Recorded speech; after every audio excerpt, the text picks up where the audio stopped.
Sige na anak, pagbigyan mo na si Rachel. Baka naman malay mo eh. Mama, putol agad ng nakadekwatrong si David habang umiinom ng kape sa opisina. Naroroon silang mag-ina sa receiving area. Siya'y nakatanaw sa glass wall. I'm busy and I have no time to get someone pregnant. Sagot niya.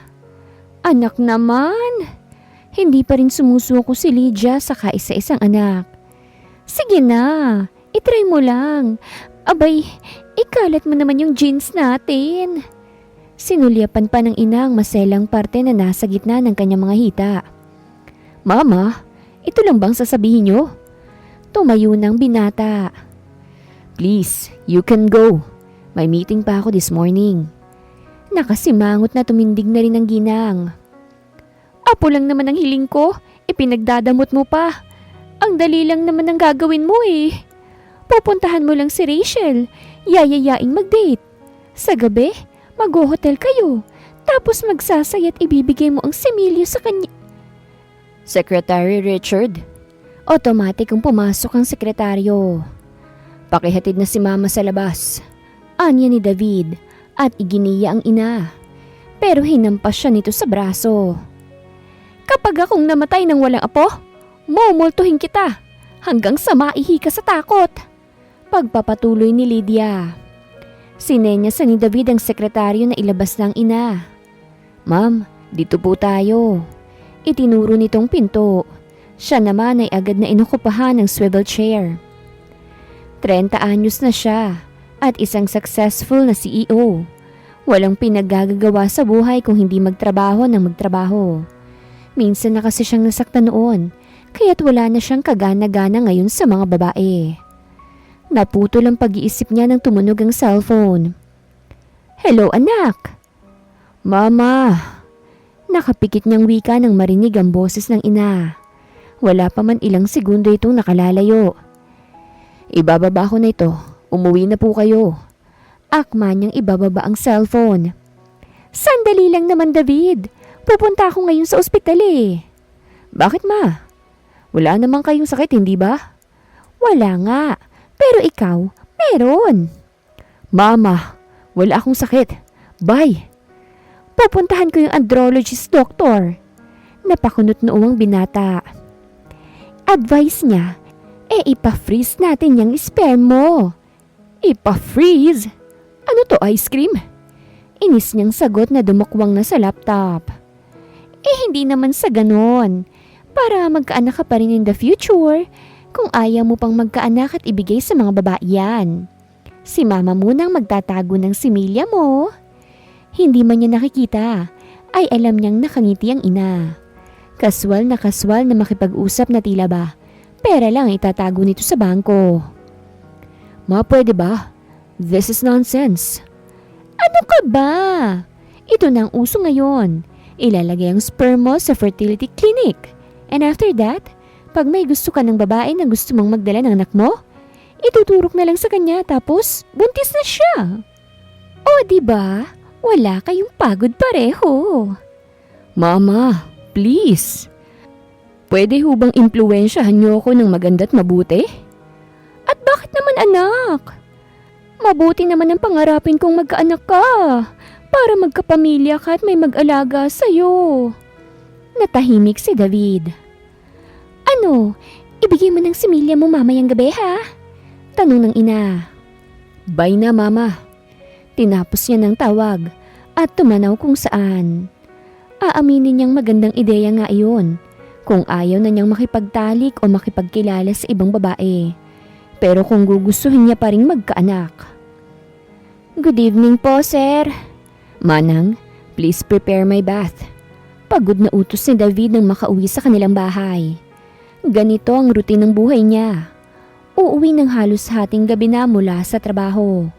Tapos bukas ay mauulit lang din ang lahat ng nangyari ngayong araw. Sige po, sir. Kinuha nito ang bag niya at umakyat sa hagdan. Sumunod siya habang niluluwagan ng kurbata. Nang pumasok sa kwarto, ay nagulat pa ang kasambahay. Napakunot noo tuloy siya. Ay ma'am, akala ko huy multo na kayo. Sapo ng may edad na kasambahay ang dibdib. nang makita si Lydia sa likod ng pinto. Eh bakit naman kasi ikaw ang nagbukas? Si David ang hinihintay ko eh. Sagot ng inang nakamahabang bestidang pantulog. Mama, gising pa po kayo? Tinatamad na pumasok ang binata habang inaalis na ang mga botones ng polo. Oo naman anak. Hinarang siya nito sa daan at ang kasambahin naman nila ay nagtungo na sa kanyang banyo. Ma, if this is all about the crazy idea of freezing my sperm, hell no! Seryosong hinarap niyang ina. Hindi ko gagawing ice cream ang sperm ko. So stop talking about this, please. Tumalikod na ang topless na si David. Last na lang, anak. Pahabol ni Lydia. Kapag pina-freeze mo ang sperm mo, hindi na kita kukulitin. Promise. Napahinto ang binata. Pasimpleng sinilip naman ng ginang ang anak. Nang humarap ito ay ngumiti si Lydia. Kapag pinagbigyan mo si mama, hindi na kita kukulitin. Sperm mo lang. Hindi na kita pipiliting makipag-date sa kung sino-sinong babae. Pinakatitigan ni David ang ina. Promise yan, anak. Okay, just give me some time to think about it. Ay, Diyos mio, salamat. Napayaka pa ito habang tuwang-tuwa. Sige na mama, amoy pawis pa ako. Kaya wag niyo na akong yakapin. Marahan niyang iniwas ang katawan. Sa akin ka pa inarte. Nung sanggol ka, ako ang naglilinis ng dumi sa puwet mo. Lahat ng baho mo naamoy ko na yan. Ako rin kayang kauna-unahang nakakita ng patutoy mo. Mama, impit na putol ng binata. Lumabas na ho kayo. Dagdag niya. O sige, salamat anak. Napailing na lang si David dahil daig pa ng inang nanalo sa loto, buhat sa pagpayag niya. Sir, okay na po ang bathtub nyo. Sige manang, salamat. Wala siyang suot nang lumubog sa bathtub. Papayag na siya sa ina para naman matahimik ang araw-araw niya. Itatabi lang naman ang similya niya sa klinik. Hanggat wala siyang napipiling babae, wala siyang magiging problema. Good morning, anak. Pababa pa lang ng hagdan si David kinaumagahan, ay rinig na niya ang masiglang bati ni Lydia. Ngingiti-ngiti itong nakatayo sa gilid ng mahabang dining table. Heto, mag-breakfast ka na. Ipinaghila pa siya nito ng silya. Seryoso niyang inokupahan yun. Sumisimsim pa lang siya ng kape nang magsalita ang ina. Kamusta anak? Napag-isipan mo na ba? Tanong nito. Hindi pa man niya nalalapat ang labi sa tasa. Iyong similya mo, ano, ibibigay mo na ba? Ngingiti-ngiti pa rin ng kanyang mama habang pinagmamasdan siya. Pumunta na tayo sa ospital ngayon. Desisyon ni David. Halos mapatalo naman si Lydia sa saya. For sperm preservation? Yes, but huminto ang ginang at sinalubong ang mga mata niya. Promise me na hindi nyo gagalawin yun at hindi nyo na ako kukulitin. Promise! Sumpa ng ina kahit hindi nakataas ang palad. Promise yan anak. O sige na, alika na. Hinawakan siya nito sa braso't hinila. Good morning, Doc Rainiel. Natagpuan ni David ang sarili sa isang pribadong ospital kaharap ang isang doktor. Good morning, Ma'am Lydia. Doc, heto ho yung anak ko. Yung sinasabi ko na magpapa-freeze ng sperm. Mama, awat niya. Okay ma'am, iwan niyo na po muna kami ni Mr. David para ma-inform ko siya at maproseso ng lahat-lahat. Lumipas ang ilang minuto nang lumabas si David. Agad na tumindig ang naghihintay na ina. Okay na ba anak? Everything's fine mama. Yung promise niyo ho Paalala niya. O sige na, baka mahuli ka pa sa trabaho mo. Pagtataboy nito. Nang makalayo na si David, ay dahan-dahang pumasok si Lydia sa klinik ng doktor habang nakangiti. May 8 buwan na tahimik ang buhay ni David matapos ang pagsunod sa ina. Pero madalas siyang naaalala ang pangyayari na yon. dahil hindi na siya kinukulit ng ina sa bahay. Ganun na rin sa trabaho. Hindi rin niya alam kung bakit siya kinakabahan sa pananahimik nito. "Good morning, anak!" Yumakap at humalik si Lydia kay David na pababa ng hagdan. Iba agad ang kutob niya ngayong umaga.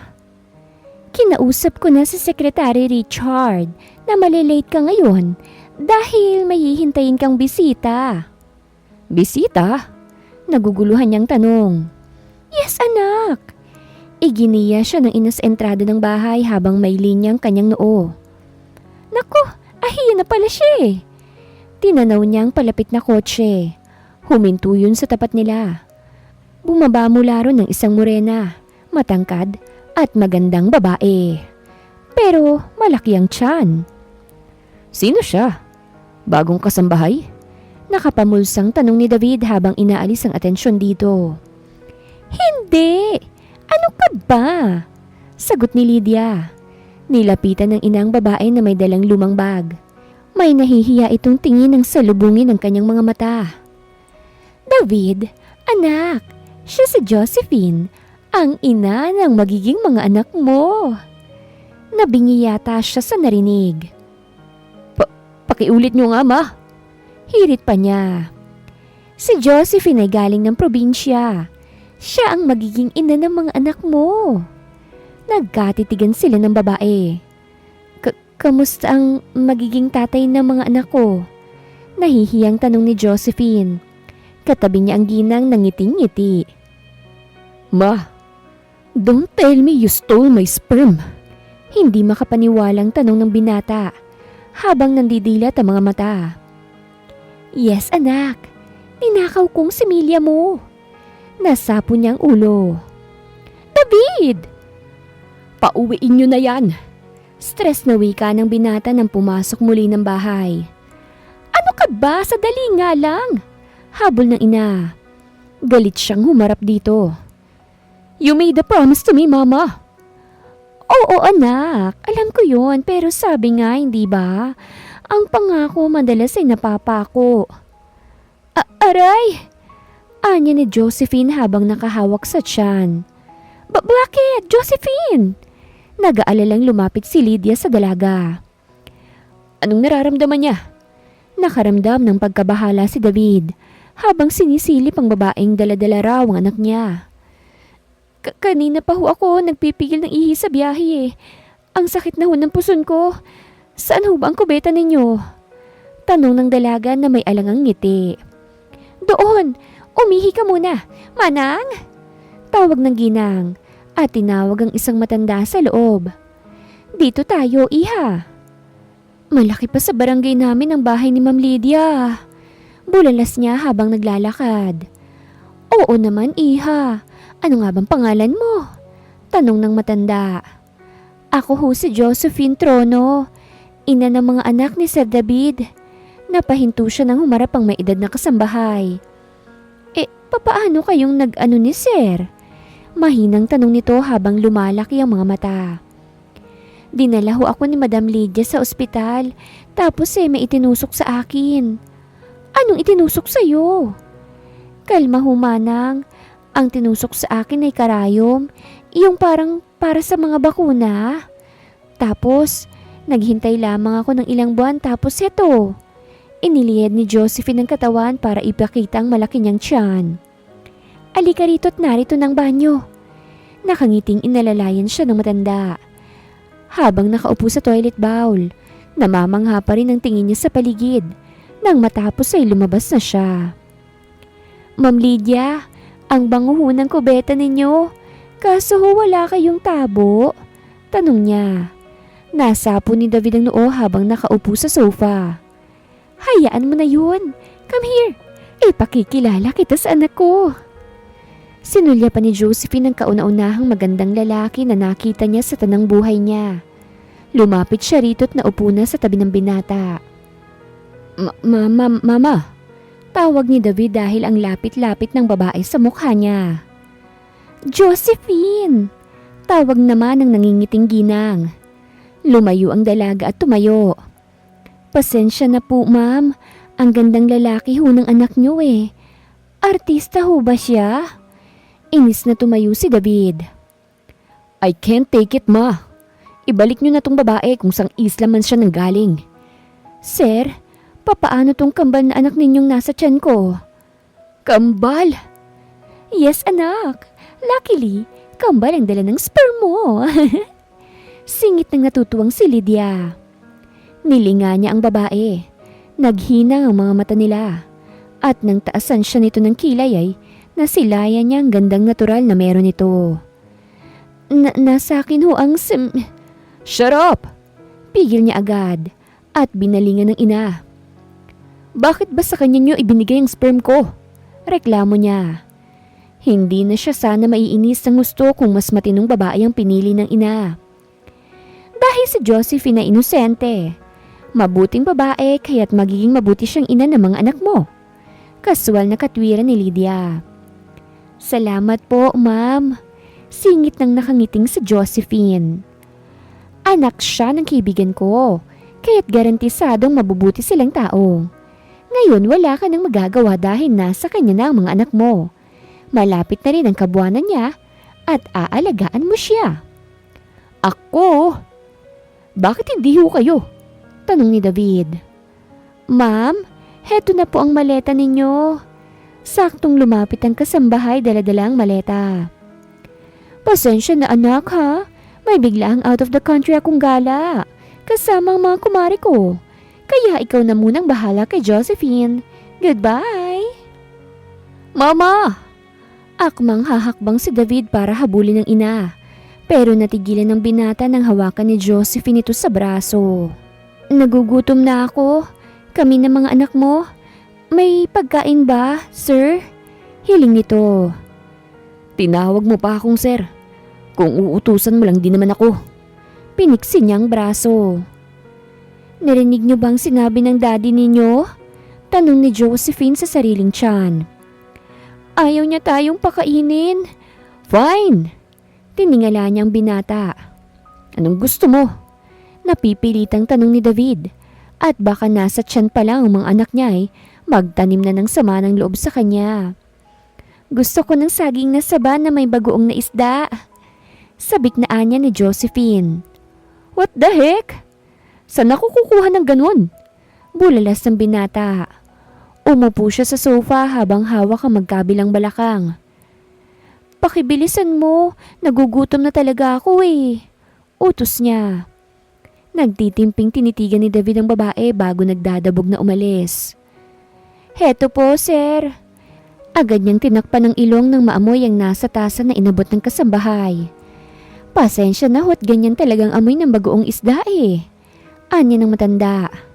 Buti nga ho't may naitabi ako.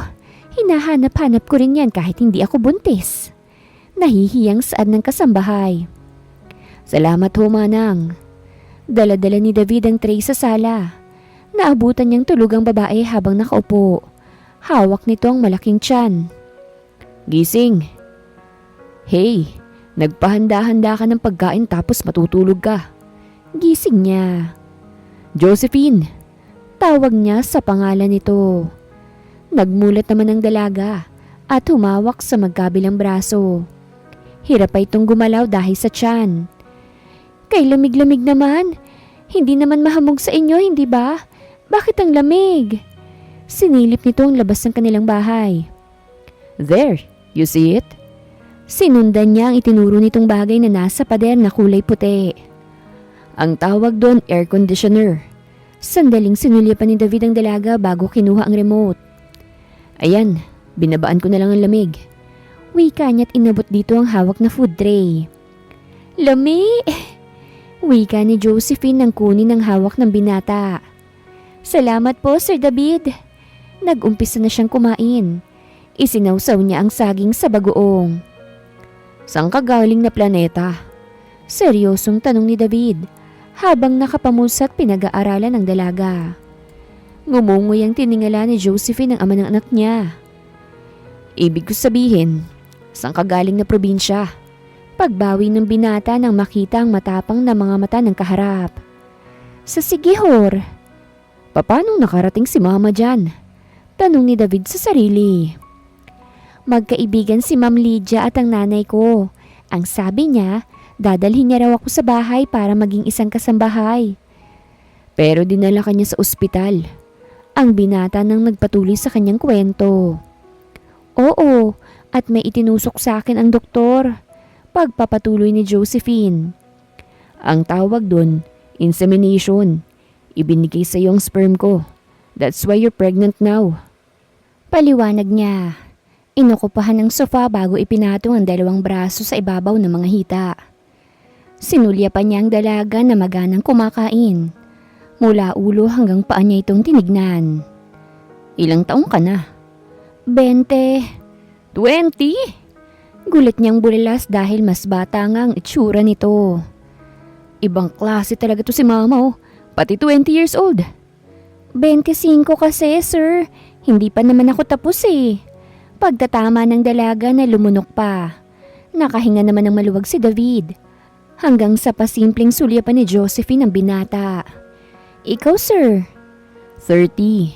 Seryosong sagot nito. Kaya naman pala. Muli niyang ipinagpatuloy ang pagkain. Anong kaya naman pala? Magkasalubong ang makapal na kilay ng binata. Kaya't gusto ka nang magkaanak ni ma'am. Anya. Bumalik sa pagkakasandal si David. Bilisan mong kumain, mag-uusap tayo ng maayos. Tapos na ako. Akma niyang itataas ang pinagkainan nang tawagin ng binata ang kasambahay. Hayaan mo na si Manang dyan, sumunod ka na sa akin. Tumayo na si David at nagtungo sa pool area. Sumunod naman si Josephine. Dahil sa wala na akong magagawa at nagbunga ng similya ko sa'yo, may kasunduan ako para sa'yo. Paninimula ng binata habang dahang-dahang sinusundan niya sa paglalakad. Ano yun sir? Huminto ito't humarap. Nagtama naman ang kanilang mga mata. Sa oras na maipanganak mo mga anak ko, aalis ka na at babayaran kita kahit gaanong kalaking halaga. Napakurap si Josephine at lumunok. Ano? Deal? Untag ni David. Pupwede na rin palang maging trabaho ang pagiging isang ina, ano? Mahina niyang tanong sa sarili. Ano? Tanong ng kaharap kaya't nagtaas siya ng mukha at pinaaliwalas ang anyo. Ang totoo niyan, wala naman akong hinihinging kapalit. Kahit hindi ito ang ipinangako ni ma'am, ayos lang sa akin. Kahit hindi mo ako bayaran. Seryosong sagot niya. Si David naman ang natigilan. Pinagmasdan niya ang babaeng pilit ang ngiti sa labi. Ang magdala't makabuhay ng sanggol sa sinapupunan ay walang kabayaran. Pero handa kong tanggapin ang kasunduan mo sa oras ng mga anak na ako. Iniwas ni Josephine ang tingin at pinatatag ang nginig na boses. Aalis ako at iiwanan sila sa'yo. Natahimik sila. Ilog ba yun? Bakit kulay asul? Pinasigla niya ang boses ng matanaw ang tila ilog sa labas ng bahay nito. Mabilis ang paglalakad ni Josephine. Sinundan siya ni David at hinawakan sa braso. Madulas, careful. Seryosong wika nito. Sinulya pa ni Josephine ang kamay ng binata bago dahan-dahang sinalubong ang mata nito. Madulas ang sahig. Baka kung anong mangyari sa mga anak ko. Mag-iingat ako. Pasimple niyang inalis ang braso at ngumiti. Mas madudulas pa ang mga bato sa ilog sa probinsya namin, ano? Tinignan niya ang tubig na kulay asul. Pero hindi yan ilog. Ang tawag dyan swimming pool. Pagtuturo ng binata. Marunong ka bang lumangoy? Nakangiting nilingon ni Josephine si David. 7 taon pa lang po ako nang itapon ako ng tatay ko sa ilog. Kaya kayang-kaya ko yan. Akmang bababa ang dalaga nang otomatikong pigilan siya ng kaharap. Anong gagawin mo? Natigilan naman to. You're 8 months old pregnant. Pwede bang magdahan-dahan ka naman? Hindi rin magandang tignan. Sambit pa ni David. Bakit? Takang tanong nito. Para kang butete dyan. Mahina niyang tugon at napangiti. Ang gandang butete naman ito. At saka ganito naman sa amin. Minsan nga pag ako lang nasa batis, wala akong... Shut up! Alika na't sa bathroom ka maligo. Nauna na siyang tumalikod. At mag-ingat ka. Lingon pa niya rito. Oo na, Ang dami mo namang utos. Tumalikod ng binata. Sumunod naman si Josephine. Jose. Natigilan si David nang marinig sa nakasiwang na pinto ang tila nagsusukang babae. Josephine? Pumasok na siya sa loob. Naabutan niya ito sa banyo. Nakatapis ng tuwalya at hirap na nakayuko sa lababo. Are you okay? May nakain ka ba kaya ka nagsusuka? Nag-aalangan pa siyang idikit ang palad sa likod ni Josephine. Nakapikit niya yung inilapat habang dahang-dahang hinahaplos yun. May sakit ka ba? Tanong niya. Hanggang sa kunin niya ang cellphone. Hello mama. Tinawagan ni David ang ina. Bakit nanguha kayo ng surrogate mother yung may sakit pa? Tanong niya. Why? What happened to Josephine? Sandali niyang itinapat ang cellphone sa gilid ng dalaga. Umalingaw-ngaw ang pagsusuka nito. Do you hear that? Ano ka ba? Hindi yan sakit. Sintomas yan ng mga buntes. Natigilan si David sa narinig. Ikaw talaga. Alagaan mo siya. Kaya mo na yan. Ngayon hindi na ako mangingialam sa'yo. Bye-bye! Ma! Anong gagawin ko rito? Habol ng binata sa naputol na tawag. Ang sakit! Itinuwid ni Josephine ang likod habang nakahawak sa lalamunan. Sa pagpihit ay nagkatitigan sila ng binata. Anong masakit sa'yo? Tanong nito habang tila naaawa ang tingin sa kanya. Tinuro niya ang lalamunan dahil parang may sugat na yun sa loob. Hawak niya rin ang balakang. Alika sa labas. Inalalayan siya ni David na lumabas ng banyo. May kuryenteng dumaloy otomatiko sa kanya nang maramdaman ang palad nito sa kanyang bewang. Here. Pinaupo siya nito sa kama. Anong gusto mo? Natatarantang tanong nito. Nahihilo ako eh. Gusto ko munang matulog. Okay, humiga ka na. Pero natigilan si David nang mapagtantong nakatapis pa ito ng tuwalya. Ay, magbihis ka muna pala. Tumayo si Josephine habang hawak ang noo. Kahit nahihiyay, lumapit siya agad dito. Nasa bag yung mga damit ko. Kinuha niya ang itinuro nito. Binuksan at naroroon ang ilang blouse at mahabang palda ng dalaga. Here. Inabot niya ang 2 pirasong damit. Kulang pa. Ha? Alangan namang wala akong brat sa lawal. Muli niyang sinulyapan ang lumang bag ni Josephine. Naghalungkat siya at may pandidiri ang kamay niyang itaas ang isang lumang damit panloob. Inihagis niya yun sa dalaga. Sa lawal pa. Oo na, sandali lang. Reklamo ni David. Napangiwi na naman siya at itinaas ang kulay itim na kapirasong tela. Mabilis pa sa kidlat niya yung ibinato kay Josephine. Ano ba naman yung underwear mo? Tanong niya habang hindi maipintang anyo. Oh, bakit naman? Hindi na nga kasya sa akin ng iba dahil sa tiyan ko. Kinuha yun ng dalaga at tumalikod na. Pero lumingon muli siya kay David. Sir David, pwede na ho kayong lumabas at magbibihis ho ako. Baka mahilok at matumba eh. Pinakatitigan niyang binata. Nag-aalala lang ako sa mga anak ko sa sinapupunan mo. Hindi ko pag-iinteresan niyang katawan mo, no? O siya. Tumalikod ka na. Huwag kang haharap ha. Banta niya. Fine. Tumalikod na si David at nag-umpisa ng magbihis ang dalaga. Sa sulok ng mga mata niya ay naaninag niya ang umbok ng tiyan nito. Kapag okay ka na, magpupunta tayo sa klinik para mapacheck up ka. Wika niya habang nakahalukip-kip. Ayos na ako, kaso'y nagugutom ako. Baka po pwedeng bago magpunta ng klinik, kumain na muna ako. Tanong ni Josephine na maisuot ng palda. Pwede naman. Sa pagharap ng binatay wala na ito sa loob. Josephine? Tinignan niya ang naiwang tuwalya sa ibabaw ng kama. Bumaba siya ng hagdan. Rinig niya na nasa kusina ang babae na kumakain na. Manang, ang sarap naman ito. Bilisan mong kumain para makapunta na tayo ng klinik. Singit ni David at hinila ang silya. Sir, kape niyo po. Binigyan agad siya ng kasambahay ng isang tasa ng kape. Pasimple niyang sinulipan ng babaeng maganang kumakain. Kumuha ka ng mansanas. Mas masustansya yun. Utos niya pero tila hindi siya naririnig nito. Kaya dumukwang at kinuha niyang tinutukoy. bago inilagay sa plato ng dalaga. Natigilan si Josephine. Maganda yan para sa mga bata, anya ni David. Salamat po, sir. Ngumiti lang ng tipid ang binata. Habang pinagmamasan nito ni Josephine ay napaisip siya.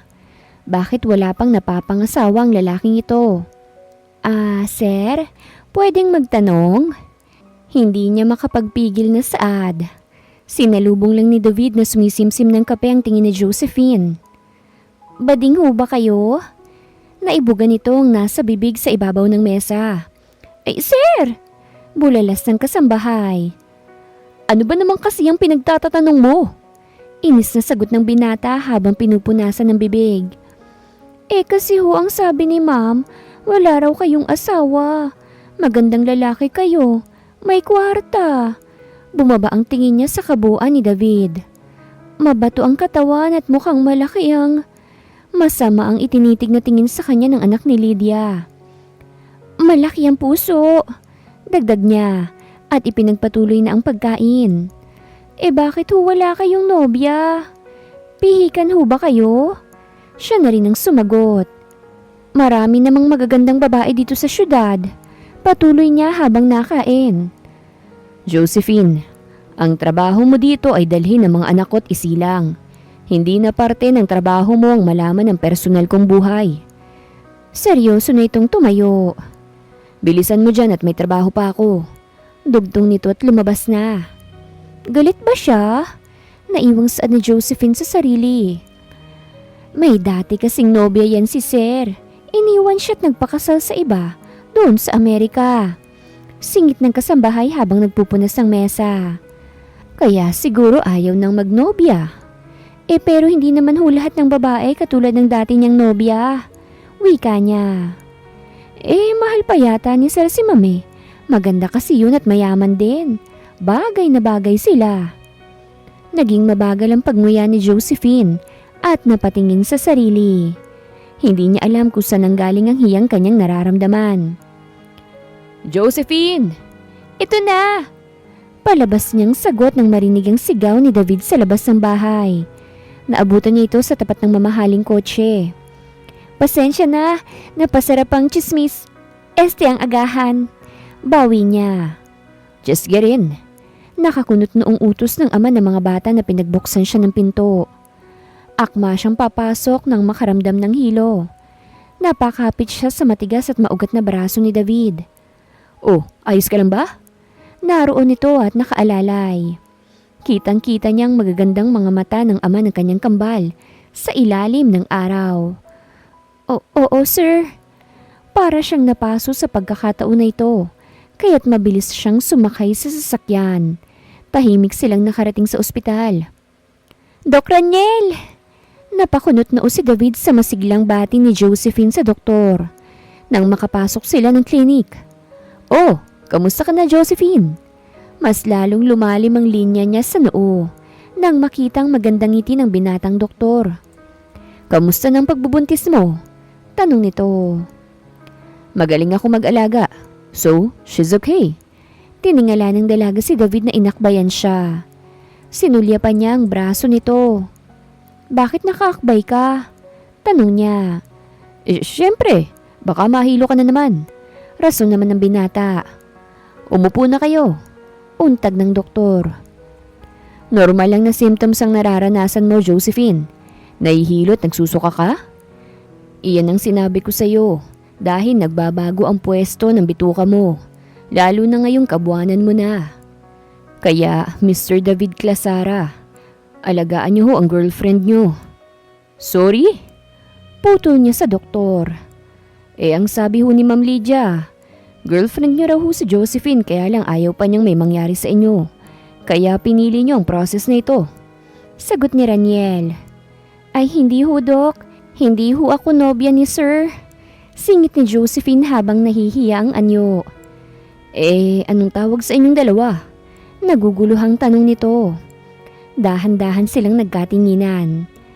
Kami ay magulang lang ng mga batang nasa tiyan ko. Sagot ni Josephine. Sandaling lumabas si David sa klinik para sagutin ang tawag sa cellphone. Nasa hindi kalayuan siya sa hallway nang matanaw ang ina ng kambal at ang doktor. Napakunot noo siya nang masilayan ang palad ng doktor na nasa bewang ni Josephine. Tila nakaalalay. Inumin mo ang mga gamot mo, Josephine. Makakatulong sa inyong mag-iina yan. Higit sa lahat, huwag kang magpapastress. Payo ni Raniel. Salamat po, Doc. As I see, surrogate mother ka ng magiging mga anak ni Mr. Clasara. Seryosong saad ng doktor. Surrogate? Ulit niya. Yun ay tawag sa mga babaeng nagdadala ng bata. Wala kayong relasyon ng lalaki pero nasa iyo ang sperm niya through insemination. I know na galing ka sa malayong probinsya. Kung wala kang kaibigan na pwedeng takbuhan, puntahan mo lang ako sa kliniko. Can you explain why she needs to visit your clinic? Singit ng seryosong si David. Hinawakan din ito si Josephine at inilayo sa doktor. Do you think I can't take care of her, Doc? Dagdag pa niya. Ngumiti pa rin si Raniel. She's innocent. She's unaware of all this. I'm curious of how you treat her. Sagot ng doktor habang nakatitig sa mga mata niya. Napatingin si Josephine nang hawakan ng mahigpit ni David ang kanyang braso. Halos itago siya sa likod nito bago matapang na hinarap ang doktor. Do you think kaya kong saktan ng inang daladalang mga anak ko? Concerned lang naman ako kay Josephine. She doesn't need your concern. Ako ang mag-aalaga sa kanya. Sa kanilang mag-iina. So stop bothering her. Ngumisi si Raniel. Hindi mo pag-aari si Josephine. Ina lang siya ng mga anak mo. Kapag nanganak siya, ako naman ang mag-aalaga sa kanya. Saad ng doktor. Gigil ang paghinga niya habang nagtatangis ang panga. Josephine, sinilipan nitong dalaga. Po, Doc Raniel? Kapag nakapanganak ka na, pwede mo akong puntahan ha. Bibigyan kita ng trabaho. O kaya ibabalik kita sa probinsya, ha? Talaga, Let's go. Hinila siya ni David paalis. Sandali lang, sir. Madulas ako, yung mga bata. Reklamo niya habang sapo ang tiyan. Pilit siyang gumitaw dito nang makalabas ng ospital. Galit na humarap sa kanya si David. Hindi niyo ako pag-aari. Bakit niyo ho ba ako hinihila? Dahil ang tagal mo. Marami pang gagawin yung doktor na yun. Sagot nito. Napakunot noo siya habang pinagmamasdan ng tila nagkokontrol lang sa galit na binata. Hanggang sa lubungin nito ng pasimple ang tingin niya. Hindi mo sinabi na close pala kayo ng doktor na yun. Anya ni David. Sa kanya ako dinala't iniwan ni Ma'am Lydia nang dumating ako dito sa syudad. Paliwanag niya. Humalukip-kip ito. So, close nga kayo. Mabait siya. Mas mabait sa akin? Nakipagtitigan si Josephine sa gwapong mukha ng ama ng dalawang batang nasa kanyang tiyan. Mas madalas na nakangiti si Doc Raniel kesa sa'yo. Parang babaeng umirap naman si David. So may plano ka na kapag nanganak ka? Siguro. Maganda kasi ang inaalok sa akin ni Doc Raniel dahil trabaho naman talagang ipinunta ko rito. Hindi ang magpabuntis sa... Nagsisisi ka? Napakurap si Josephine nang matitigan ang mata ni David dahil sa seryosong tanong nito. Nagsisisi ka ba na dala mo ang mga anak ko? Ulit ni David. Hindi naman. Hayaan mo. Kapag nanganak ka na, you're free. You can go anywhere. Nauna na itong pumasok sa kotse. Maingat at marahan naman siyang sumunod. Pwede ka nang bumaba. Huminto ang kotse ng binata sa tapat ng bahay nito. Dahan-dahan niyang inalis ang nasa bewang pero hindi niya yun maalis. Bababa ka ba o hindi? Tanong ni David nang balingan siya. Sandali lang, ayaw maalis kasi nito eh. Seryosong sinulipan ng binata ang hawak ng dalaga. Hanggang sa dumukwang ito. Napasandal ang kinakabahang si Josephine sa inuupuan. Okay na. Natigilan siya nang sa pagtaas ng mukha ay makasalubong ang mukha ni David. Naghinang ang mga mata nila. Kitang-kita niya ang gwapong anyo ni David. Mahina ang paghinga niya nang makitang bumaba ang atensyon nito sa kanyang labi. Tahimik na tahimik ang loob ng kotse, habang ang magagandang mata ni David ay nasa labi pa rin niya. Nakita pa ni Josephine ang tensyonadong paglunok nito ng laway. Lumaki ang mga mata niya nang makitang palapit ang mukha ng binata sa kanya. Sir David! Mahinang wika niya. Hinilig na nito ang mukha para abutin ang labi niya. Nang maamoy niya ang palapit na anak ni Lydia. Ang baho mo! Bulalas niya habang takip ang ilong at bibig. Napahiya naman si David. Itinulak pa siya ng dalaga. Ang baho mo! Ako? Nagtataka siyang lumayo at inamoy ang sarili. Ganun na rin ang hininga. Hoy Josephine, galing pa sa England ng perfume ko no? At kumpleto ako sa mouthwash. Sa paglinga niya ay nakababa na ito at papasok na sa bahay nila. Josephine! Hindi ito lumingon.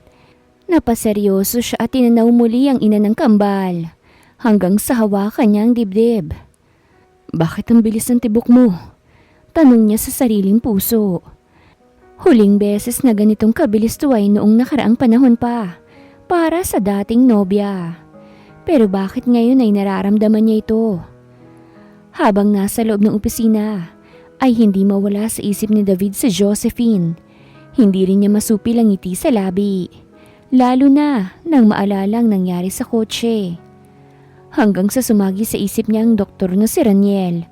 Doon lang nainis ang imahe niya. Kaya't nagmamadali niyang kinuha ang cellphone. Hello Manang? Yes sir.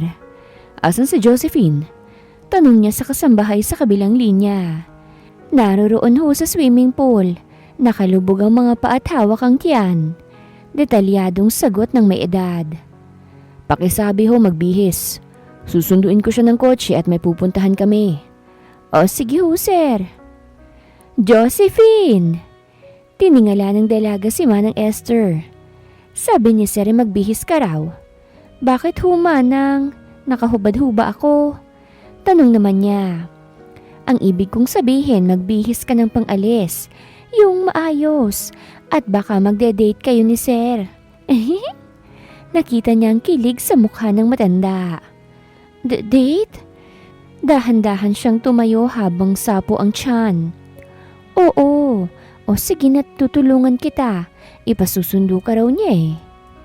Hinawakan siya nito sa braso, kaya lang siya napilitang maglakad. Katulad ng sinabi ni David, ay may sumundo nga sa kanyang kotse. Ma'am, andito na po tayo. Pinagbukas siya ng driver ng pinto nang huminto sa isang mataas na gusali. Namamangha siyang tumingala. Manong, ano ho ba ito? Palasyo? Tanong niya sa driver. Kumpanya ho ito ni sir. Pumasok lang ho kayo sa loob at sabihin nyo na ina kayo ng anak ni sir. O sige ho, salamat. Dire-diretso si Josephine sa loob. Sandali pa siyang natigilan nang makitang nagpabalik-balik ang ilang babae at lalaki na may mga magagarang suot. Ay ma'am, bawal hong magtinda rito. Hinarang siya ng gwardiya na may hawak na baton. Hindi naman ho ako tindera. Ina ho ako ng magiging mga anak ni Sir David. Nakangiti niyang pagtatama. Sabay-sabay na napahinto ang mga empleyadong nasa paligid, buhat sa narinig sa kanya. Eksaktong bumukas ang elevator. Natanaw agad ng CEO ang ina ng kanyang kambal. Josephine! Lumapit si David dito at agad na patingin sa paligid. Bakit mo ko pinapunta rito? Tanong ng dalaga. Alika na. Hinawakan niya ito sa siko at iginiya na bumaba sa ilang baitang na hagdan. Sir, asawa niyo ho ba siya? Tanong ng gwardiya na nakapagpahinto sa kanilang dalawa. Sabi niya ho, siya ang magiging ina ng mga anak niyo. Dugtong pa ng gwardiya. Ikinasal na po pala kayo? Isang empleyado naman ang sumingit. Dahan-dahan siyang pumihit paharap. It's true. Mahina pang pag-amin ni David. Tumingala naman si Josephine dito. Dala-dala niya ang kambal na anak ko. Napatango ang lahat. Pero, hindi niyo po siya asawa? Naano niyo lang po ba siya? Ganun ba? Tanong ng isa pang empleyado. Nagkatinginan silang dalawa. Hindi niya alam ang isasagot hanggang sa makita niyang lahat ng empleyado na Nagtipon na sa lobby. Tumikwas ang kilay niya. Teka nga, bakit ako ang ini-interview ninyo? Bakit hindi kayo magsipagtrabaho? Napagtanto niya habang nakapamewang na tanong. Agad nang nagpulasan ng mga empleyado. Let's go. Hinawakan ni David sa kamay si Josephine. Saan tayo pupunta? Tanong niya habang nagmamaneho ang binata. Basta, umupo ka lang dyan. Napailing siya at nang makasilip sa bintana ay namamangha na naman siya sa mga malalaking gusali. Walang ganito sa isla namin. Siguradong kapag nakita ito nila nanay, matutuwa ang mga iyon. Kausap niya sa sarili habang nakapatong ang baba sa bintana. Gusto mo, papuntahin natin sila rito? Pwede ba? Sabik na bumaling siya kay David. Ipasusundo ko sila. Para rin kapag kapanganak mo, kasama mo sila. Salamat ah, nakangiting sagot niya. Hanggang sa huminto ang kotse, inalalayan siyang bumaba ni David at ipinakita ang nakaangklang braso. Anong gagawin ko riyan? Tanong niya. Here. Kinuha ng binata ang kamay niya at inilagay doon bago nakangiting lumakad. Gumuhit na lang din ang ngiti niya sa labi. Mamili ka ng lahat ng gusto mo dito sa mall. Tulala naman si Josephine habang pinagmamasdan ng mga panloob na nakasabit. Bakit? Marahan niyang nilingon si David. Isn't it obvious? Balik tanong nito. Mamili ka ng bagong undergarments mo, kahit ilang dosena, kahit na anong kulay. Sandaling lumabas ang binata at iniwan si Josephine sa mga sales attendant. Sa pagbalik ay inilalagay ng mga attendant ang binili ng dalaga sa paper bag. Excuse me, yung kasama ko? Tanong niya. Yung misis niyo po ba? Natahimik siya. Iyon po oh. Sinundan ni David ang tinuro ng babae. Nilapitan niya si Josephine na nakaharap sa kung ano. Anong... Hindi na niya naituloy ang sasabihin nang makita kung anong pinagmamasdan nito. Tingnan mo oh. Ang ganda nito. Itinaas ni Josephine ang pares ng medyas na para sa mga bagong silang na sanggol. Tingin mo, bagay ito sa kanila? Humarap pa ito habang nakangiti. Napatitig siya sa magandang mukha nito. At kung may hihilingin man, sana ay makuha ng isa sa mga anak nila ang gandang meron sa Josephine. Siguradong gugustuhin nilang magkaroon yan. Mamili ka dyan ng kahit ano para sa kambal. Sagot niya at bumaling sa iba pang damit na mga sanggol. Talaga? Nasasabik na bulalas ng ina ng mga bata at agad na bumaling sa mga paninda. Nakangiting pinagmamasdan niya sa Josephine na tuwang-tuwang namili ng ilang gamit at damit ng magiging anak nila. Akin na yan. Saad ni David nang kunin ang ilang paper bags. Napangiti ang dalaga nang makitang handa na ang braso nito para angklahan niya. Nang makauwi ay sandali siyang huminto sa pagsarado ng pinto ng kwarto. David, nilingon naman siya nito. Salamat dito ah. Nahihiya niyang itinaas ang ilang binili ni David. Walang anuman. Sige na, matulog ka na para makapagpahinga kayo ng kambal. Good night. Tumango siya ng bahagya. Sandaling naghinang ang mga mata nila. Pumasok ka na. Anya ni David. At itinuro pang pinto sa kanya. Sige sir. Marahan niyang isinaradong pinto bago nakangiting hinawakan ng kanyang tiyan. Ramdam niyang paggalaw ng mga naroroon. Hello mama. Naroroon si David. Nasa silya ng dining area at nag-aalmusal. Hindi ba't andrologist at OB-gynecologist doctor si Doc Raniel? Yes anak. Maghahanap ako ng bago niyang OB-gynecologist. Doon, meron dun sa katabing klinik ni Doc Raniel. No, ayoko mama. Naiinis ako dyan sa doktor na yan eh. Sumama na naman ang mukha ni David. At bakit naman? Inaalok niya ng trabaho sa Josephine. Hindi pa man nakakapanganak. And so? Ano hong so mama? Hindi ba may usapang kayo ni Josephine? Natigilan ng binata. Narinig ni Manang ang deal mo sa kanya. Kaya, ano naman sa'yo kapag kapanganak siya kay Doc Raniel siya pupunta? Hindi naman siya nakasagot. Kung ayaw mo na makuha ni Raniel ang surrogate mother ng kambal mo, di pakasalan mo sa Josephine, o di ba? Matigas na napalunok si David. May buo ka ng pamilya. Patuloy ng ina. Magandang umaga po, sir. Tiningala ni David ang kagigising lang na si Josephine. Ibinaba niya agad ang tawag at ipinaghila ng Celia ang dalaga. Kumain ka na at pupunta tayo ng ubigay ni mo. Kay Doc Raniel po ba? Napakunot noo siya nang makita ang sabi katuwa sa mukha nito. Hindi sa kanya, sa babaeng doktor kita dadalhin. Aray! Nasapo ni Josephine ng malaking tiyan. Uway! Naroroon agad si David. Yumuko at hinawakan ng kanyang tiyan. Sumisipa kasi sila eh. Nakangiwing wika niyang sambit. Hinawakan nito ang tiyan niya. Mga anak, huwag niyong pahihirapan si mommy ah. Malambing na wika nito. Napatitig siya sa gwapong mukha ni David. Huminto na. Saan niya? Tiningala siya ng namamanghang binata. Really? Nakinig sila sa akin? Tanong nito. Tumangulang ang kaharap. Napatitig si David sa tiyan ni Josephine. Can I kiss them? Tanong nito. Maliit ang ginawa niyang pagtango. Dahan-dahang inilapit ni David ang labi sa tiyan ni Josephine at isang magaang na halik ang ginawa. Magpunta na tayo sa OB gynecologist pagkatapos mong kumain. Alok nito. O sige. Tumayo si David at nagsimula siyang ipaghanda ng pagkain. Nilalagyan pa siya ng prutas sa plato. Kumain ka ng marami para lumakas ang kambal. Payo nito.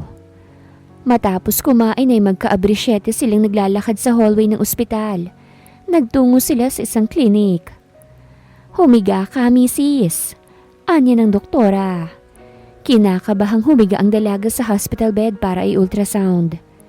Sir David, hinawakan ng binata ang kamay niya habang nakatayo sa tabi ng higaan. Kinakabahan ako. Saan niya? Don't worry, I'm here.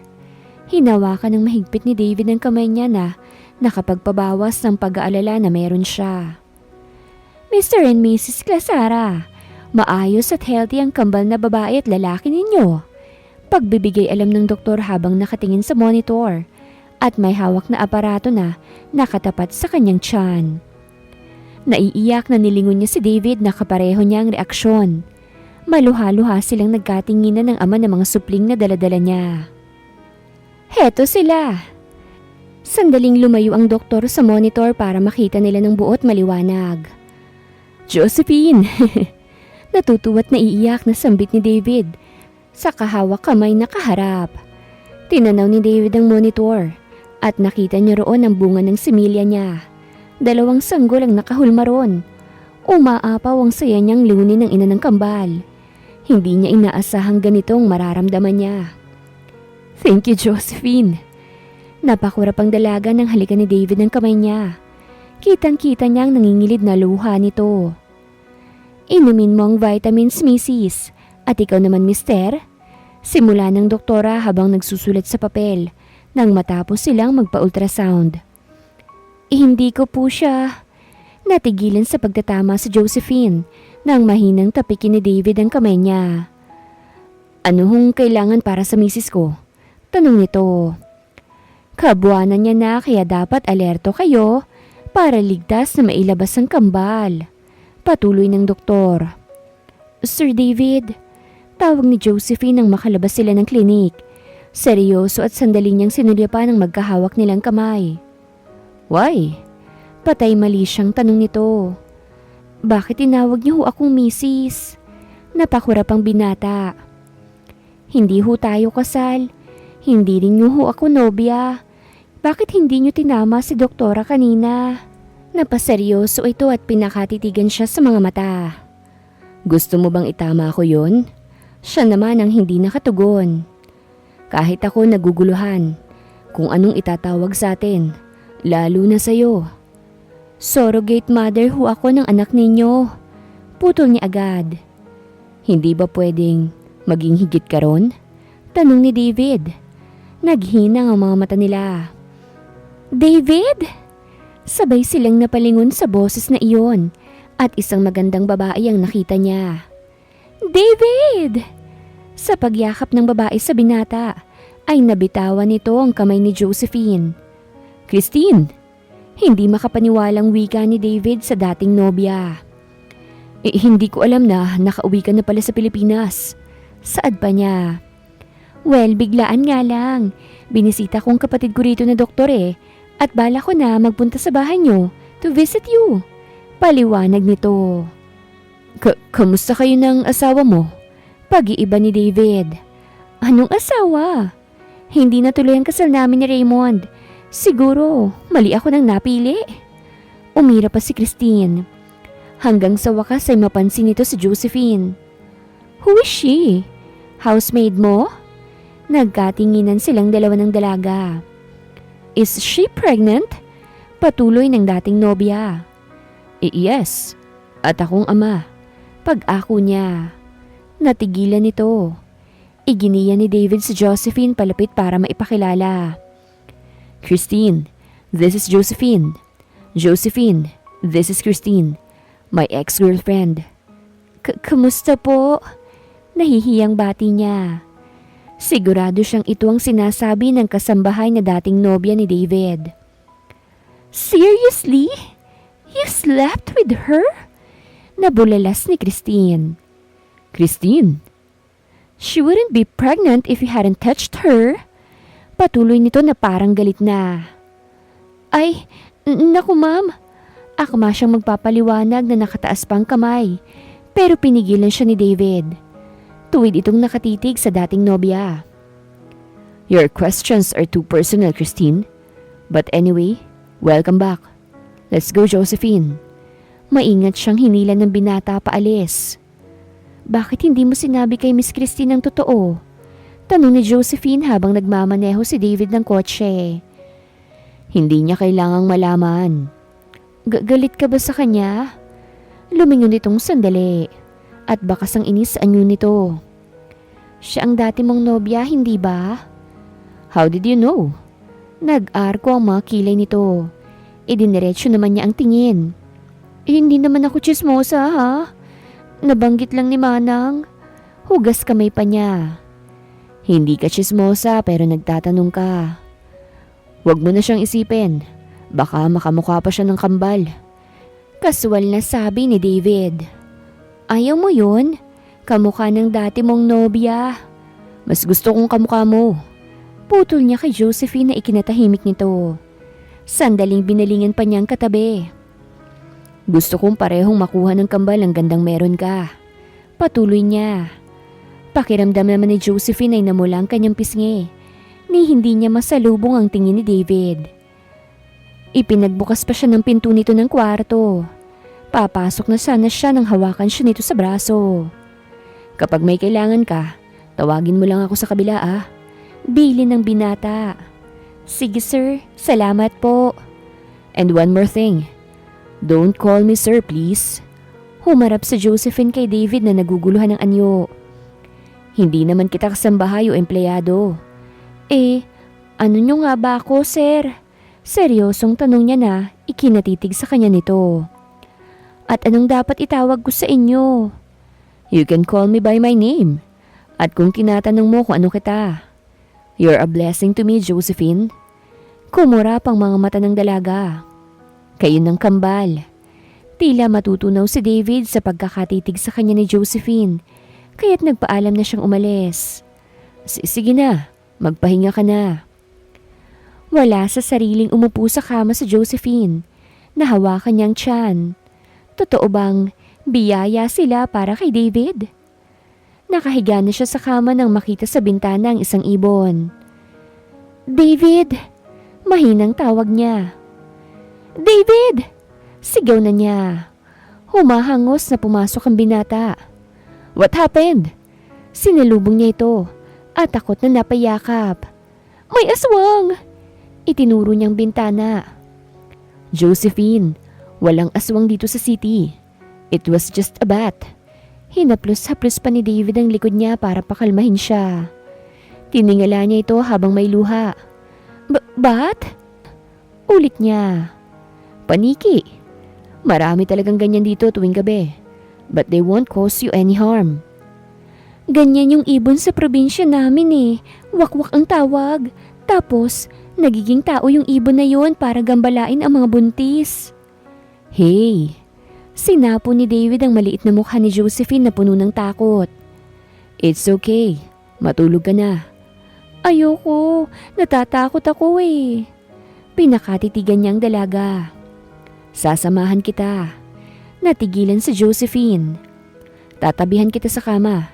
Dito ako sa tapat ng bintana kung natatakot ka. Inalalayan siya nitong bumalik sa kama. Nauna siyang humiga habang tinabingan siya nito ng kumot. Dahan-dahan namang inokupahan ni David ang hindi kalayo ang bahagi. Tahimik na tahimik ang buong kwarto. David, gising ka pa ba? Bakit? Balik tanong nito habang nakatitig sa kisame. Bakit kailangan ni Ma'am Lydia na nakawin ng similya mo? Well, noon wala akong planong mag-asawa at magkaanak. Bakit naman? Dahil ba kay Christine? Dugtong pa ni Josephine. Parang oo, di ko rin alam eh. Kasi nung umalis si Christine para sa ibang lalaki, alam ko na wala nang pipili pa sa akin. Kahit hirap ay pumihit siya ng pagkakahiga. Bakit naman? Ngumiti ang binata. Kasi kung hindi ako pinili ni Christine na ilang taon ko nang nakasama, ano pang susunod na babaeng makikilala ko? Sinalubong nito ang mga mata niya. Papaano kung magkaasawa nga ako at magkaanak, tapos iiwanan lang din kami? Nadamay ko pang anak namin. David, seryosong tawag ni Josephine. Masyado mo namang pinangungunahan ng mga pangyayari. Paano kung iwan ka? Paano naman kaya kung hindi? Naghinang ang mga mata nila. Minsan lang mabuhay. At kung lagi nating paiiralin ng salitang papaano, hindi natin malalaman ang sagot.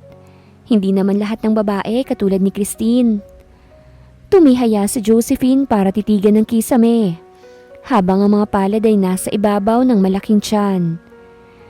Hindi lahat hindi pipiliin ng tulad mong mahalaga at mabuting tao. Natigilan siya nang makita sa harap ang mukha ni David. Ilang beses siyang napakurap dahil sa lapit nito ay maduduling na siya. Ikaw ba, Josephine? Pipiliin mo ba ang katulad ko? Tanong nito. Por Diyos, por Santo! Bulalas ni Lydia nang buksan ng pinto. Sabay na napalingon sila David at Josephine. Ano ka ba naman, David Jose? Buntis pa yung sa Josephine! Lumapit pa ito't pinaghahampas ang anak na napaupo na sa kama. Sandali Ma'am Lydia! Harang-harang ng braso ni Josephine ang isang pares ng tsinelas na hawak ng ginang na pinanghahampas dito. Pinilit ka ba nito? Patuloy ng ginang. Hindi po. Kinusto mo rin? Malaki ng tiyan mo. Bawal pa ang... Mama! Pigil ni David. Let us explain, okay? Hinihingal na dagdag pa niya. Bigla namang tumahimik ang ginang. Wala akong ginagawa sa kanya. Bakit ka nakaibabaw? May itinatanong lang ako. Kailangan talaga sa ganung posisyon? Napapikit siya sa inis at sinulyapan sa Josephine. Inayos niya ang kumot nito bago bumaba. Matulog ka na, babalik ako. Bili niya at iginiya ang ina na lumabas ng kwarto. Mama, bakit hindi niyo sinabing uuwi na kayo? Naroroon na sina David at Lydia sa sala. Bakit? Bahay ko naman to ha. Sagot nito. Mama, ang akin lang. Sinundo sana kita.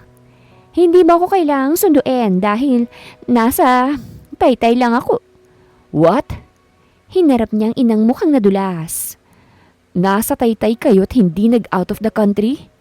Hindi naman makatingin ng diretsyo si Lydia sa anak. Mama! Hoy! Bakit akong hinahatsit mo rito? Iniwas niyang mukha nang duruin siya ng ina. Ang tanong ko ang sagutin mo. Bakit ka nakadukwang kay Josephine? Aba, surrogate mother mo lang yun ah. Hindi mo asawa yon. Wala akong ginagawa sa kanya kasi buntis siya. Tinalikuran ni David ang ginang. At kung hindi siya buntis? Natahimik siya. Hoy David ha, anak yon ang kaibigan ko. Nagsinungaling na ako nang sabihin ko na magiging kasambahay lang siya. Pero ginawa kong surrogate mother mo. Kung inaabuso mo siya, patay ka talagang sa akin. Mama, I'm not abusing her. In fact, I'm taking care of them. Katwiran niya nang humarap. Mabilis na gumuhit ang ngiti ni Lydia. Ah, talaga anak? Kinikilig nitong tanong. Sabihin mo nga kay mama kung gusto mo na ba sa Josephine? Dagdag pa ng ginang. Ewan ko mama eh. Ba't ba ganyan ang tanong mo? Sinundan siya nito hanggang sa kusina. Bakit hindi? Bumalik na yung dalahira mong dating nobya, si Christine. Seryosong humarap si David kay Lydia. Hindi ba't gustong-gusto mo siyang bumalik? Ngayon nang nariyan na siya, ano nang mangyayari ha? Papaano si Josephine at ang mga anak mo? Sunod-sunod yun na tanong na hindi niya masagot. Isang malalim na hininga ang ginawa niya. It's late ma, magpahinga na tayo. Desisyon niya't umakyat muli sa taas. Binuksan ang pinto ng kwarto ni Josephine. Sandaling inayos niya ang kumot nito bago lumabas. Kinaumagahan ay hirap ang paglalakad ni Josephine palabas ng kwarto. Hawak na niya ang mababang tiyan. Dahan-dahan siya sa hagdan nang may marinig na boses. Josephine! Inaalalayan siya ni Lydia makababa. Anong gusto mong breakfast, ha? Hay, ang laki-laki na ng tiyan mo. Siguradong hirap ka na. Sunod-sunod na anya ng ginang. Oo nga ho mas malikot na rin ho sila. Nakangiwi ang kanyang mukha. Hay nako, mga apo, huwag niyong pahihirapan ng mami niyo. Pagkausap ni Lydia sa mga batang nasa tiyan niya. Napalingon siya kung nasaan ang swimming pool dahil sa naririnig na boses. Nako, nandyan yung dalahira. Sinulya pa ni Josephine ang ginang. Sino hong dalahira? Di si Christine. Napahinto siya sa paglalakad. Saktong nasa dining table na sila. Malungkot niyang tinanaw ang garden. Nagpapakyut doon kay David. Sabi ko nga kay Manang bantayan at ako mag-aasikaso sa'yo. Dahan-dahan niyang inukupahan ng Celia. Kumain ka na. Ipinaglagay siya ng pagkain sa plato ni Lydia nang maramdaman niya ang paghilab ng tiyan. Aray! Oh, bakit iha? Natatarantang tanong ng ginang. David! Humahangos agad doon na pumasok sa loob. Bakit ma? Sa Josephine, sumasakit ang tiyan. What? Lumapit ito sa kanya at hinawakan siya sa braso. Anong masakit? Bitawan mo ko. Seryosong saad niya't iniiwas ang hahawakan ni David. Nagkatinginan sila. Masikip ang dibdib niyang pinagmamasan sa David. Naiinis siya rito sa hindi niya malamang dahilan. Ayos lang ako. Pilit siyang tumindig. Naroroon naman si Lydia para alalayan siya. Sa kwarto lang ho ako. Paalam niya rito. Maglalakad na sana siya nang makita niya si Christine. Good morning, Miss Surrogate Mother. Bati nito. Che! Si Lydia ang sumagot. Nang makarating sa kwarto ay marahan siyang iniupo ng ginang. Okay ka lang ba, Josephine? May luhang tiningala niya si Lydia. Nagkabalikan na ho ba sila? Hindi niya napigilan ng tanong. Umupo naman ang ginang sa tapat niya at hinawakan siya sa mga kamay. Hindi ko alam, Josephine. Pasensya ka na't kasalanan ko ito. Simula po noong unay nagsinungaling na ako sa'yo. Umiling siya't pilit na ngumiti. Wala ho kayong kasalanan. Wala naman ho sa usapan natin ito Ako ho ang dapat nasisihin. Surrogate mother lang ho ako. Pero hindi ko alam kung bakit naiiyak ako ng ganito. Yumuko siya habang may mga luha. Hindi niya maipaliwanag ang sakit na nararamdaman niya sa tuwing nakikita o kahit naririnig lang ang pangalan ng dating nobya ni David. Gusto mo na ba si David? Tanong ni Lydia na ikinatigil ni Josephine. Mahal mo na ba ang anak ko? Dahan-dahan niyang sinalubong ang tingin nito. Hangal ho ba ako? Kung nagugustuhan ko na ang ama ng mga batang nasa sinapupunan ko. Na kahit alam ko na nasa akin lang ang ninakaw na si Emilia, Kaya naman ako narito. Nagkagusto pa rin ako sa anak ninyo. Tanong niya. Niyakap siya ni Lydia. Mahina naman siyang umiyak sa balikat nito. Bakit ka umiiyak? Napatingin sila pareho kay David na seryoso ang mukha na hindi nila namalayang nakapasok na sa loob. Anong nakakaiyak? Tanong muli nito habang nakakunot noo. Kasi anak. Pinigilan ni Josephine ang kamay ni Lydia. Wala. Masakit lang ang tiyan ko. Lumapit si David sa kanila. Ma, pakitawag si Manong para madala sa ospital si Josephine. Utos nito. Hindi na ho, ma'am. Akala ko ba masakit ang tiyan mo? May inis na tanong ng ama ng kambal. Nagkatitigan sila. Lalabas na muna ako ha, para makapag-usap kayo. Voluntaryong saad ng ginang.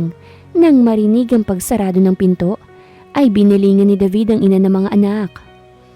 Anong problema? Ba't ka naiiyak? Wala.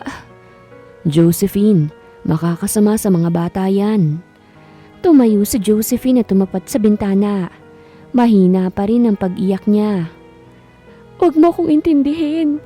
Ganito talaga kapag buntis. Sagot niya. Honestly, I don't understand you. David? Sumilip si Christine sa pinto. Let's go na. Ihatid mo na ako. Sandaling tinignan ni David ang nakatalikod na si Josephine bago lumabas ng pinto. David? Tinignan niya ang dating nobya na hawak ang kamay niya habang nasa loob sila ng kotse. Walang kaso sa akin kung magkakaanak ka na. Kahit kambal, triplets, or quadruplets pa. Handa kong maging ina nila. Pinakatitigan niya ang kamay ni Christine.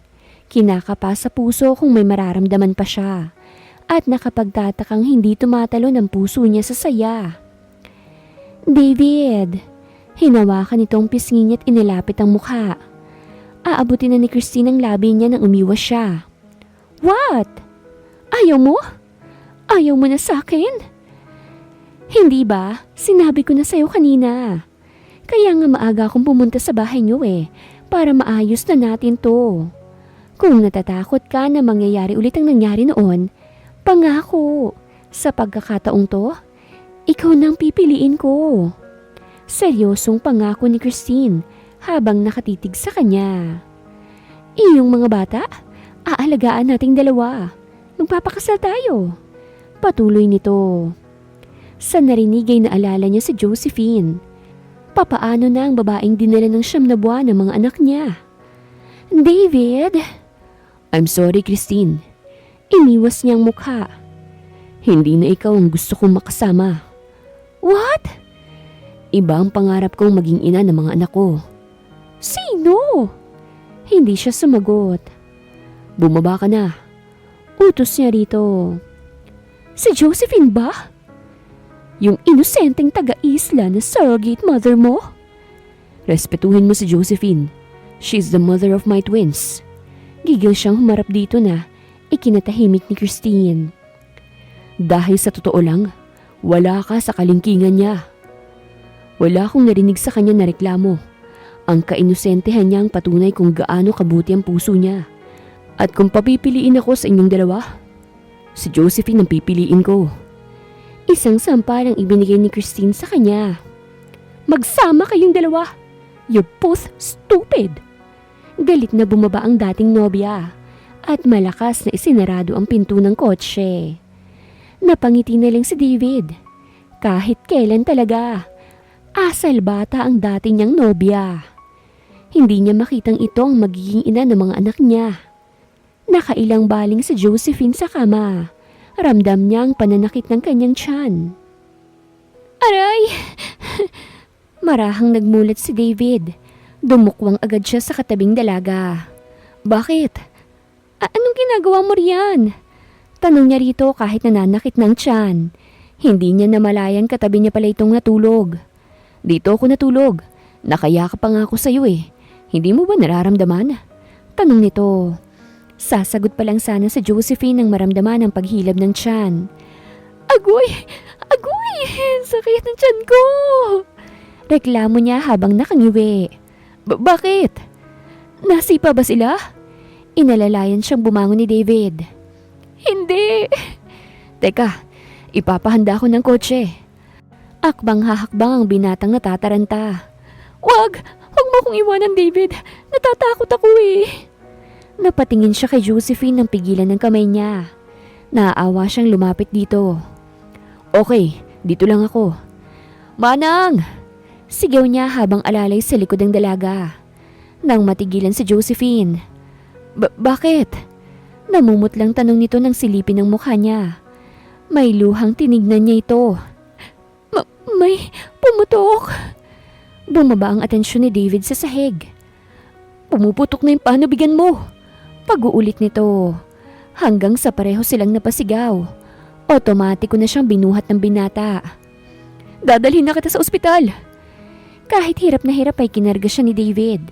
Sumalubong sa kanilang kasambahay at ang inang tarantang-taranta.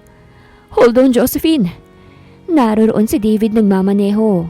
Silip-silip niya sa backseat ang ina ng mga anak niyang hirap na hirap. Nang makarating sa ospital, ay hawak niya ang kamay ni Josephine habang nakasakay sa hospital stretcher. Sir, dito na lang po kayo. Hinarang siya ng nurse na makapasok sa loob si Josephine. Mabigat sa loob na nabitawan niya ang palad nito. Anak! Mama! Niyakap niya ang inang sumunod sa ospital. Nasaan na si Josephine? Nasa loob pa rin ho eh. Ilang oras na. Naroroon pa rin siya sa tapat ng emergency room nakatayo at puno ng pag-aalala. May halos ilang minuto nang naroroon sa loob ang mag-iina niya. Makakaya ni Josephine yan, ha? Nang hawakan ni Lydia ang likod niya, ay doon naluha si David. Agad siyang niyapos ng ina. Sana ho ligtas ang mag-iina ko. Bulong niya dahil sa halo-halong nararamdaman.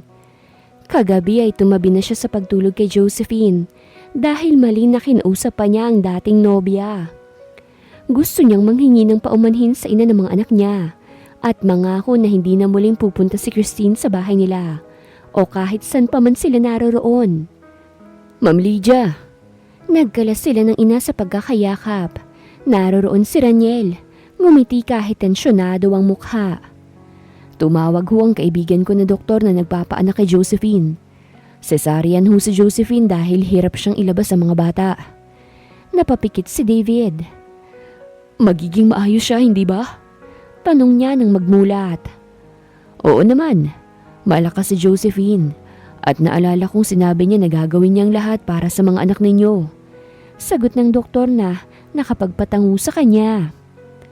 Hanggang sa bumukas ang pinto, sinalubong ni David ang doktor. Dok, kamusta ho sila? Tinignan siya nito na talagang nakapagpakabog ng puso niya. Maayos ang kambal. Napangiti siya na may konting luha. Si Josephine ho. Sandaling tinignan ng doktor ang ina niyang si Lydia. Ganun na rin si Raniel. Maayos ho siya, hindi ho ba? Malakas ang asawa niyo. Nahirapan siya pero ayos na siya ngayon. Ngumiti ang doktor na sandaling nagpakaba sa kanya. Maayos na sila, anak. Niyakap ni David si Lydia. Makalipas ang ilang minuto, ay nasa loob na siya ng kwarto ni Josephine. Tulog ito, halata ang pagod at hirap. Josephine, maingat niyang hinahaplos ang buhok nito bago dumukwang at hinalika ng magaan sa noo. Thank you for everything. Wika niya. Inabot ang kamay nito at hinawakan ng mahigpit. Ngayon ay mas lumalim at napatunayan na niyang nararamdaman dito. Si Josephine ang gusto niya. Ito ang gusto niyang makasama. Kasama ang mga anak nila. David? Hirap na nagmulat si Josephine. Nakangiti ito na agad bumungad sa kanya habang nakahawak sa kanyang kamay. Nasaan ang kambal?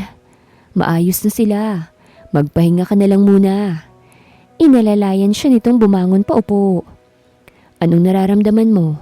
Nag-aalalang tanong ni David nang sulyapan siya. Umiling siya ng konti kahit na hindi niya maipaliwanag ang nararamdaman. Maayos ako kung maayos sa mga bata. I know. Naghinang ang mga mata nila. Sumagi sa isip ni Josephine si Christine kaya pasimple siyang bumitaw dito. Hindi niya kasi alam kung nagkabalikan ng dalawa. Noong hinatid ni David ang dating nobya, hindi niya alam kung anong pinag-usapan ng mga ito at bakit nasa kwarto niya ito natulog kagabi. Ayan sila mommy at daddy ninyo. Napatingin sila pareho kay Lydia na pumasok dala-dala ang isang bagong silang na sanggol. Kasunod ang isa pang nurse na hawak naman ang isang kambal. Naroroon din si Raniel. O eto na ang babae. Iniabot ni Lydia kay David ang bata. Ang nurse naman ay ibinigay sa may luhaang sa Josephine ng lalaki. Hi! Hinawakan ng hintuturo ni David ang ilong ng batang babae. I'm your daddy. Pakilala niya sa nababasag na boses. Anong ipapangalan ninyo sa kanila? Tanong ni Lydia. Sinulya pa ni Josephine ang kargang anak ni David bago pinagkatitigan ng lalaking sanggol na hawak. Sila si Lucas at si Lily. Pangalan niya. Napangiti si David na binalingan niya. Lily and Lucas. Ulit nito habang may ngiti. Umupo ito sa tabi niya at pareho nilang sinilip ang mga batang hawak-hawak. So, Josephine, kailan kita susunduin para maihatid kita pauwi sa inyo? Singit ni Raniel. Natigilan silang dalawa at nagkatinginan. Unang umiwas si Josephine sa mga mata ni David. Dok? Magpapaliwanag pa lang siya nang sumagot ng seryoso si David. Pwede bang huwag ka nang umalis? Nilingon niya ito at nagkatitigan sila. At naaninag niya ang luha ng ama ng mga sanggol. Pwede bang manatili ka na lang sa amin? Dagdag ni David. Bakit? Tanong ng naiiyak na sa Josephine. Dahil bukod sa ina ka ng mga anak ko, ikaw ang gusto ko makasama, Josephine. Pigil ang mga luha niya sa narinig. Paano si Christine? Akala ko siya pa rin, pero hindi ko na nararamdaman sa kanya ang saya na ikaw lang ang nakapagbigay sa akin, Josephine. Pag-amin nito. Naroroon si Lydia at maluha-luha na rin. Kung may gusto man ako ngayon, ay ang maging buo ang pamilya natin. Ang mga anak ko, ako, at ikaw. Patuloy ni David. Gusto mo lang ba ako na makasama dahil ako ang ina ng mga anak mo? Tanong pa rin niya dahil baka naaawa lang ito sa kanya. Kinuha ni Lydia kay David ang karga nitong bata. Ganon din ang nurse sa tabi ni Josephine na kanina pa silang iningiti ang pinanonood. Hinawakan ni David ang magkabila niyang pisngi at pinakatitigan siya sa mga mata. Mahal kita, Josephine. Ikaw ang biyaya na pahahalagahan ko habang buhay. Aalis ka pa ba? Tanong nito sa kanya. Wala na akong dahilan para umalis, David. Bukod sa mga anak natin, alam ko na mahal din kita at gustong makasama. Mayroon kang espesyal na parte sa puso ko na walang sino man ang makakapagpunan. Ngumiti siya pero tinakpan din ng binata ang labi niya ng isang halik. Ginantihan niya yon. Puno ng pagmamahal ang halik nila sa isa't isa. I guess I have to go. Sabi ni Raniel na lumabas na mismo ng kwarto. I love you. Wika ni David nang maputol ang halikan nila ni Josephine at niyakap ito ng mahigpit. Oh, baka naman masundan agad si Lily at Lucas ha? Maghunos dili ka anak at kakasiis lang ni Josephine. Singit ni Lydia na may luha pero nakangiti. Maraming salamat mama. Baling ni David sa ina. Maganda't mabuting babae ang binigyan niyo ng ninakaw ninyong similya ko. Biro ni David habang hawak sa kamay si Josephine. Aba, syempre naman. Ika nga eh. Mothers knows best. Proud nitong wika. Nang araw na iyon ay masaya silang umuwi ng bahay na magkakasama. Isang buwan lang hinintay at nagpakasal sila ni David sa simbahan. Kasama ang pamilya niyang galing pa ng probinsya. Isinabay na nila sa espesyal na araw ang pagpapabinyag kay Lucas at Lily. Hindi makapaniwala si Josephine na sa simple at inosenteng katulad niya, mamahalin siya ng asawa ng buong buo. Hindi rin siya nagsisisi na dalhin ng mga anak niya. Inibig na niya mga ito noong nasa sinapupunan pa lamang niya. At isang biyaya na naghatid sa kanya sa lalaking mamahalin at makakasama niya sa habang buhay. Wakas!